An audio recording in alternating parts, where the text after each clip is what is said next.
صلاح الدین ایوبی نے پیغام لے جانے والے دونوں سواروں کو تہہ خانے کی قید میں ڈال دیا اور اسی وقت اپنی نئی فوج کا دستہ بھیج کر ناجی اور اس کے 3 نائبین کو ان کے مکانوں میں نظر بند کر کے پہرا لگا دیا۔ ناجی کے حرم کی تمام عورتیں آزاد کر دی گئیں، اس کے ذاتی خزانے کو سرکاری خزانے میں ڈال دیا گیا اور ساری کارروائی خفیہ رکھی گئی۔ صلاح الدین ایوبی نے علی بن سفیان کی مدد سے ناجی کے اس خط میں جو پکڑا گیا تھا حملے کی تاریخ کو مٹا کر اگلی تاریخ لکھ دی۔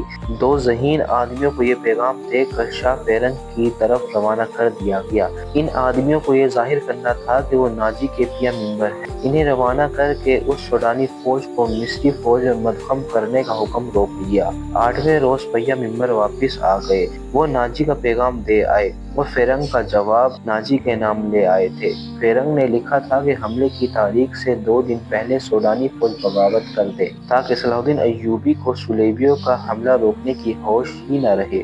علی بن سفیان نے صلاح الدین ایوبی کی اجازت سے ان 2 پیا ممبروں کو نظر بند کر دیا۔ یہ باعزت نظر بندی تھی جس میں ان دونوں کے آرام اور بہترین خوراک وغیرہ کا خصوصی انتظام کیا گیا تھا۔ یہ ایک احتیاطی تدبیر تھی تاکہ یہ راز فاش نہ ہو جائے۔ صلاح الدین ایوبی نے بحیرہ روم کے ساحل پر ان مقامات پر اپنی فوج کو چھپا دیا جہاں صلیبیوں کے بحیرہ کو لنگر انداز ہونا اور فوجیں اتارنی تھی۔ اس نے ان مقامات سے دور اپنی بحریہ بھی چھپا دی۔ حملے میں ابھی کچھ دن باقی تھے۔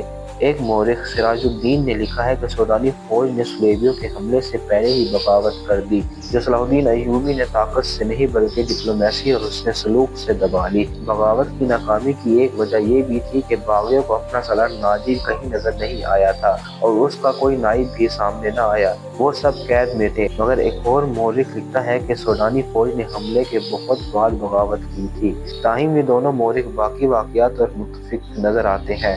دونوں نے لکھا ہے کہ صلاح الدین ایوبی نے ناجی اور اس کے نائبین کو قید میں سزائے موت دے کر رات کے وقت گمنام قبروں میں دفن کرا دیا تھا۔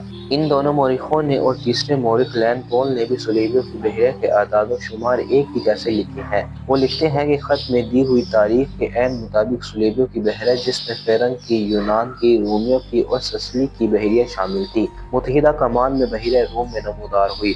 مورخوں کے اعداد و شمار کے مطابق جنگی جہازوں کی تعداد 150 تھی۔ اس کے علاوہ 12 جنگی جہاز بہت بڑے تھے۔ ان میں مصر میں اتارنے کے لیے فوج تھی۔ اس فوج کا صلیبی کمانڈر ایم لرک تھا۔ جن بادبانی کشتیوں میں رسد تھی ان کی تعداد کا صحیح اندازہ نہیں کیا جا سکتا۔ جہاز 2 قطاروں میں آ رہے تھے۔ صلاح الدین ایوبی نے دفاع کی کمان اپنے پاس رکھی۔ اس نے صلیبیوں کی بحیرہ کو ساحل کے قریب آنے دیا۔ سب سے پہلے بڑے جہاز لنگر راز ہوئے۔ اچانک ان پر آگ برسنے لگی۔ یہ منجنیقوں سے پھینکی ہوئی مشعلیں تھیں اور آگ کے گولے اور ایسے تیر بھی تھے جن کے پچھلے حصے جلتی ہوئی مشعلوں کی مانند تھے۔ مسلمانوں کی برسائی ہوئی اس آگ نے جہازوں اور کشتیوں کے بادبانوں کو آگ لگا دی۔ جہاز لکڑی کے بنے ہوئے تھے، فوراً جل اٹھے۔ ادھر سے مسلمانوں کے چھپے ہوئے جہاز آ گئے، انہوں نے بھی آگ ہی برسائی۔ یوں معلوم ہوتا تھا جیسے بحیرہ روم جل رہا ہو۔ صلیبیوں کے جہاز رخ موڑ کر ایک دوسرے سے ٹکرانے اور ایک دوسرے کو جلانے لگے۔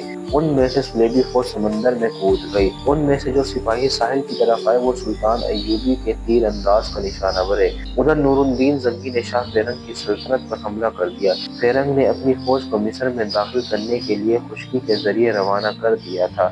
فیرنگ صلیبیوں کی بحیرہ کے ساتھ تھا۔ اسے اپنے ملک پر حملے کی اطلاع ملی تو بڑی مشکل سے جان بچا کر اپنے ملک میں پہنچا، مگر وہاں کی دنیا ہی بدل گئی تھی۔ بحیرہ روم میں صلیبیوں کا متحدہ بیڑا نذر آتش ہو گیا اور فوج جل کر اور ڈوب کر ختم ہو گئی۔ صلیبیوں کا ایک کمانڈر ایم لرک بچ گیا۔ اس نے ہتھیار ڈال کر صلح کی درخواست کی جو بہت بڑی رقم کے عوض منظور کر لی گئی۔ یونانیوں اور سسلی والوں کے کچھ جہاز بچ گئے تھے۔ صلاح الدین ایوبی نے انہیں اپنے جہاز واپس لے جانے کی اجازت دے دی، مگر راستے میں ایسا طوفان آیا کہ تمام تر بچے کھچے جہاز غرق ہو گئے۔ 19 دسمبر 1159 کے روز صلیبیوں نے اپنی شکست پر دستخط کیے اور صلاح الدین ایوبی کو تاوان عطا کیا۔ بیشتر مورخین اور ماہرین حرب و ضرب نے صلاح الدین ایوبی کی اس فتح کا سہرا اس کی انٹیلیجنس سروس کے سر باندھا۔ رقاصہ زکوئی کا ذکر اس دور کے ایک مراکشی واقعہ نگار اسد الاسدی نے کیا ہے اور علی بن سفیان کا تعارف بھی اسی واقعہ نگار کی تحریر سے ہوا ہے۔ یہ تو ابتدا تھی۔ صلاح الدین ایوبی کی زندگی پہلے سے زیادہ خطروں میں گر گئی۔